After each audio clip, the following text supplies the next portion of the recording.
भैया बहना,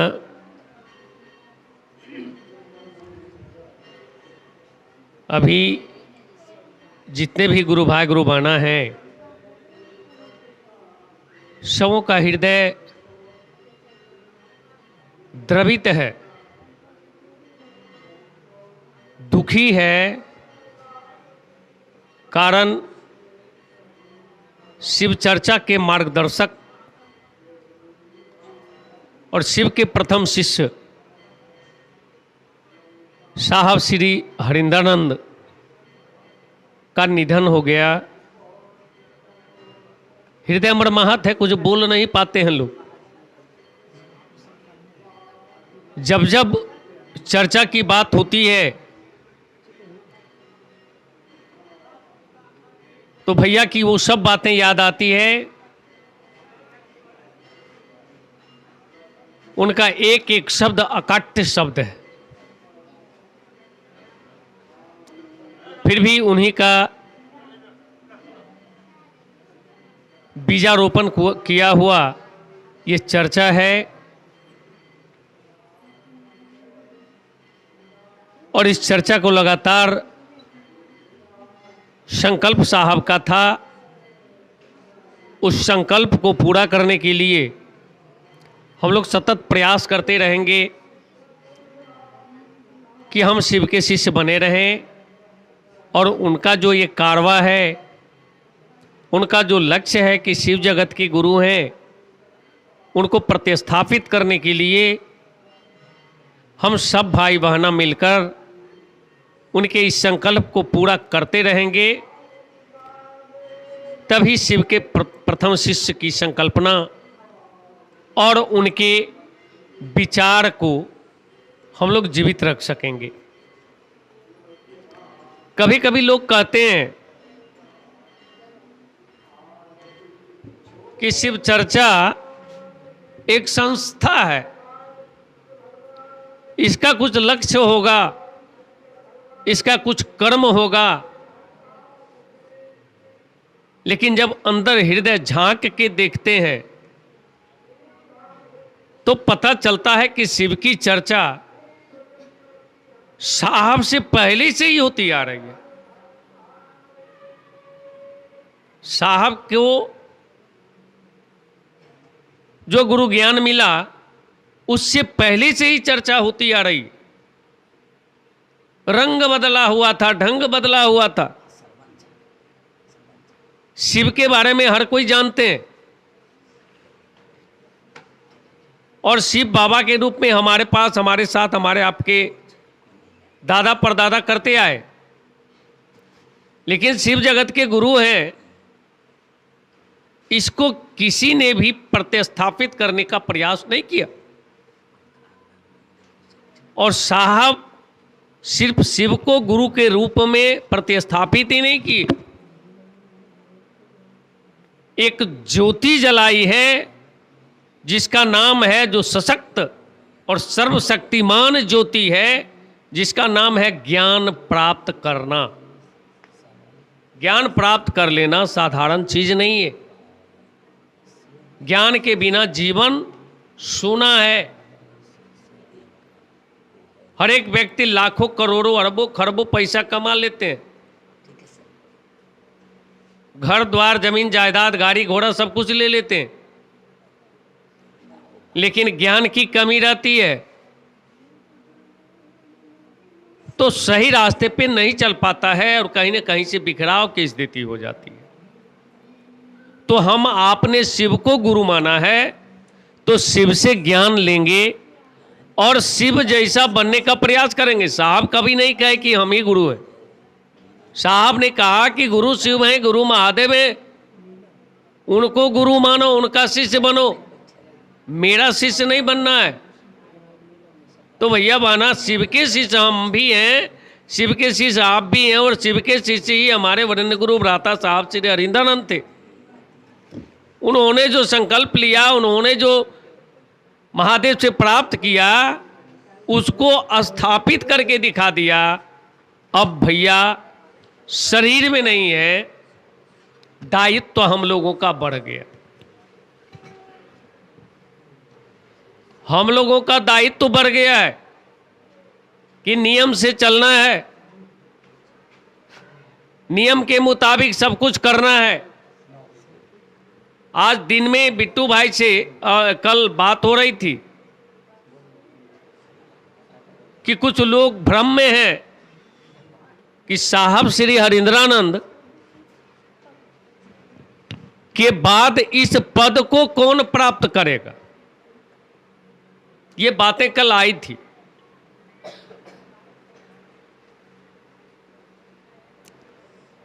मैंने कहा देखिए, और जो संस्था चल रही है वो संस्था एक पद है जिसमें अगुवा कोई होते हैं और उनके बाद उस जगह पर किन्हीं को नामित किया जाता है, किसी को महंत संत बना दिया जाता है।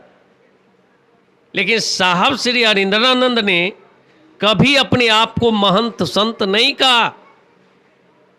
उन्होंने कहा कि जिस तरह शिव शिष्य आप हैं उसी तरह का शिव शिष्य मैं भी हूं। तो पद तो है नहीं कि उस पद पर आज साहब नहीं है तो साहब के परिवार के कोई सदस्य इस पर आके बैठ जाएंगे और वो साहब कहलाएंगे, ऐसी बात नहीं है। जिस तरह महादेव के शिष्य एक गुरु बहन या गुरु भाई हैं, उसी तरह के शिष्य महादेव के शिष्य साहब श्री हरिंद्रानंद थे। उन्होंने ये कहा। अब रह गई बात कि वो थे, उन्होंने शिव से जो ज्ञान प्राप्त किया था, उनके पास बहुत सारी शक्ति थी, बहुत सारे ज्ञान का अक्षुण्ण भंडार था। किसी तरह की भौतिक या पारलौकिक जो भी बातें आती थी, जो भी घटनाएं घटित होती थी, जो भी कुछ समस्याएं आती थी, उसका निदान वो चुटकी बजाते कर लेते थे। अब हम लोगों को ये दायित्व निभाना है कि शिव की चर्चा जो है वो चर्चा नियम से चले, नियम के साथ हो, कहीं से किसी तरह की समस्या बाधा उत्पन्न नहीं हो। इसको चलाने के लिए साहब ने अब हम लोगों को दायित्व देके अपने शरीर को छोड़ा है कि ये दायित्व तो हम सभी गुरु भाई गुरु बहना को देके जा रहा हूँ। शिव गुरु हैं, इसको आगे सतत चलाते रहेंगे। शिव चर्चा का जो भी विषय आता है कोई सोच के तो आते नहीं है, लेकिन शिव चर्चा में विभिन्न तरह की बातें होती है। शिव चर्चा का लोग महादेव का जो साकार स्वरूप है, जो नवधा भक्ति का जगह है, वहाँ की भी बातें लोग करते हैं, लेकिन उसके लिए जगह अलग है। आज बगल में मंदिर है, यहाँ भी अभी आरती हो रही थी और हम लोग चर्चा के बाद हम लोग भी यहाँ आरती करते हैं। तो वहाँ शिव भगवान के रूप में है, जहाँ से भौतिक रूप की प्राप्ति होगी, भौतिक चीज की प्राप्ति होगी। और भौतिक कोई सीमा से बंधा नहीं होता है। उसमें कोई बेटा मांगता है, कोई धन मांगता है, कोई शक्ति मांगता है, कोई ताकत मांगता है, कोई किसी के को विकार के रूप में भी मांगता है कि इसको ऐसे कर दीजिए तो हम आपको माला चढ़ाएंगे, फूल चढ़ाएंगे, जल चढ़ाएंगे। शिव चर्चा में ऐसी बात नहीं है। शिव चर्चा में सिर्फ एक ही बात हम आप मांगते हैं कि हे महादेव, आप मेरे गुरु हो जाएं तो हमको ज्ञान दीजिए, बाकी कुछ नहीं लेना। हमको ज्ञान दीजिए ताकि हम अपने जीवन को सफल बनावे, जीवन को आगे ढंग से चला सकें। इसलिए शिव चर्चा होती है। शिव चर्चा का पहला सूत्र है दया मांगना। दया किस चीज के लिए? बहुत सारी चर्चा में बातें आई है कि दया किस चीज के लिए मांगे। साहब को जो ये शब्द आया कि पहली विदा में दया मांगो, किस चीज के लिए दया मांगे?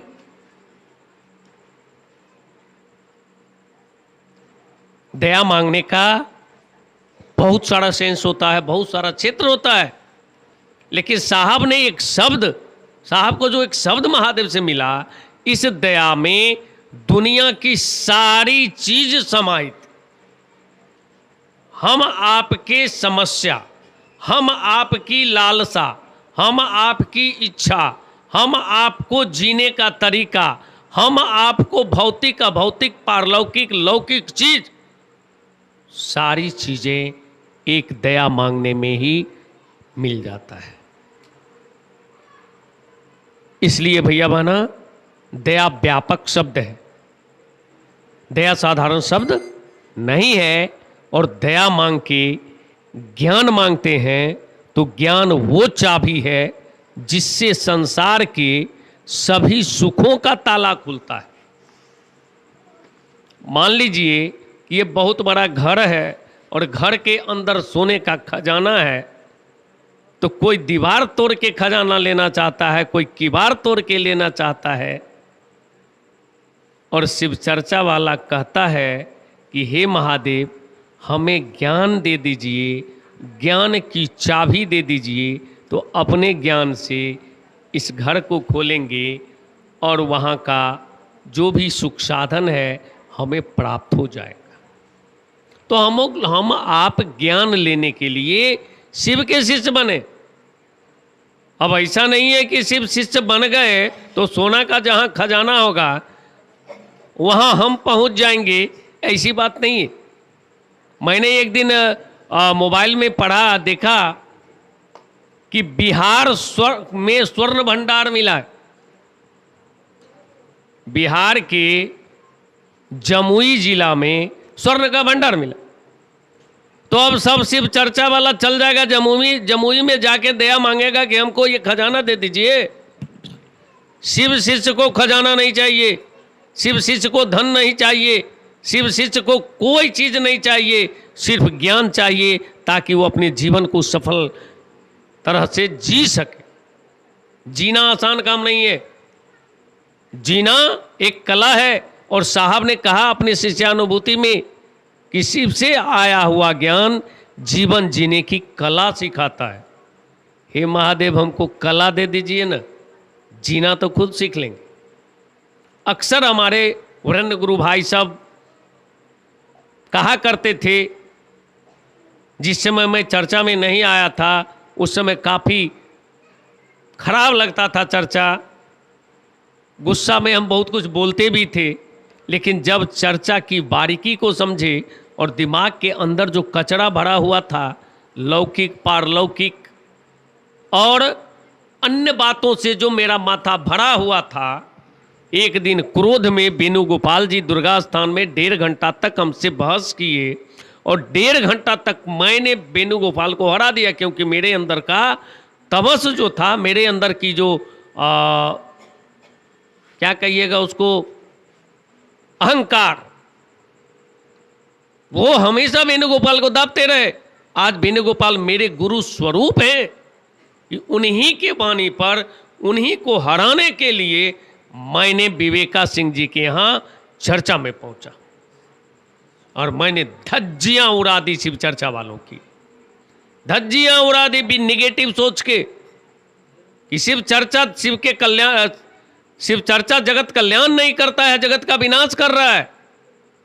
और जब मेरा पावर, ईगो और मन के अंदर जो अहंकार, घमंड और ताकत कि हम भी शिक्षित हैं, वो सब जब निकला तो शरीर कांपने लगा। और विवेका सिंह जी की घर से लेके तीरो साव जी के घर तक आने में हम 50 बार माफ़ी मांगे गुरु भाई गुरुबाना से, क्योंकि तब तक मेरे अंदर का जो कचरा था वो सब निकल चुका था और शिवत्व प्रवेश कर चुका था। मेरा हृदय कांपने लगा, फिर भी मैं डर के मारे, तो जिस समय मेरे अंदर का कचरा निकला और शिव का एक थोड़ा सा अंश मिला, तो उस समय मैं बहुत डरा हुआ था। चर्चा में डर के मारे जाना नहीं चाहता था। मेरी अजीब कहानी है, मेरे नाम की घोषणा ऐसे हुई है कि आप लोग सुनिएगा तो बड़ा आश्चर्य कीजिए। मैं भगवान को मानने वाला आदमी नहीं था, लेकिन संगीत से प्रेम था। और शिव चर्चा से तो एलर्जी थी। मैं और अरुण दास गया था देसरी, वहाँ एक गुरु भाई थे, अभी भी हैं, मुरली श्याम जी। क्योंकि अरुण दास का उनसे आना जाना उनके घर पर होता था, हमको GTFS उस समय कर रहे थे, उसके चक्कर में ले गए वहाँ, और एक चर्चा हो रही थी, चर्चा में वो जाके बैठ गए। हमने देखा कि ये कहाँ ले आया है, जिससे हमको घृणा होती है, उस जगह पर हमको लेके आ गया है।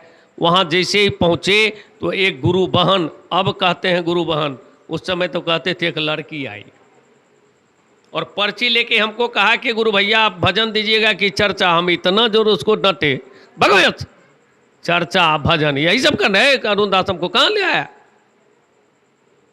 हम जब उसको डांटे तो हमारी जीत हो रही थी, अरुण दास की हार हो रही थी।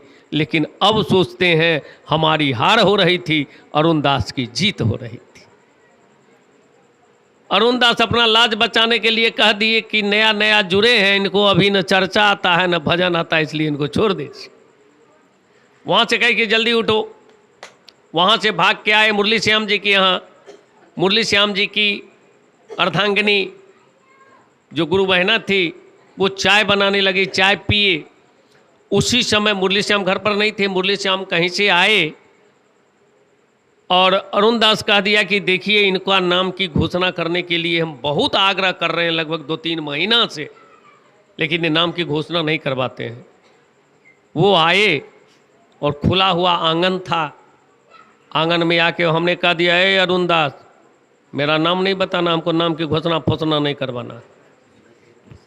आकाश की तरफ देखा, फिर नीचे देखा, आकाश की तरफ देखा, नीचे देखा।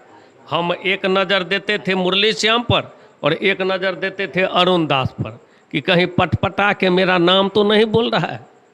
अरुण दास को भी सिट्टी पिट्टी गुम है और वो अपना नीचे ऊपर माथा कर रहे हैं। 2-3 बार है, बात मत कीजिए। 2-3 बार जब माथा नीचे ऊपर किया न कि अचानक वो कहता है राम जी पतेलिया। हमने कहा कि अरुण दास कैसे बता दिया, उसको कैसे पता चल गया। कहा देखिए हम तो आपके सामने, हमने तो कुछ बोला नहीं है। और वो नाम की घोषणा कर दिए। मैं फिर भी नहीं माना, मैंने कहा घोषणा किया है तो करो। वहाँ से आए, बहुत सारी घटनाएं इसके पीछे।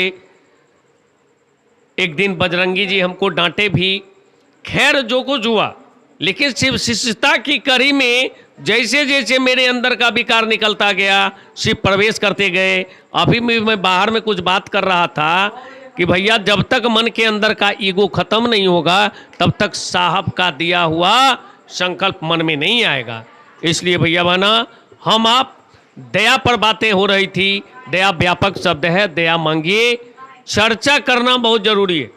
चर्चा कम चुके समय ज़्यादा लम ले रहे हैं, इसलिए थोड़ा सा शॉर्ट करते हैं कि चर्चा में ही सारी बात निकलती है। मन के अंदर की भावना दुर्भावना जो है वो निकलती है और मन के अंदर में शिवत्व प्रवेश करता है। इसलिए सभी गुरु भाई गुरु बहना मंच पर आने का प्रयास करें।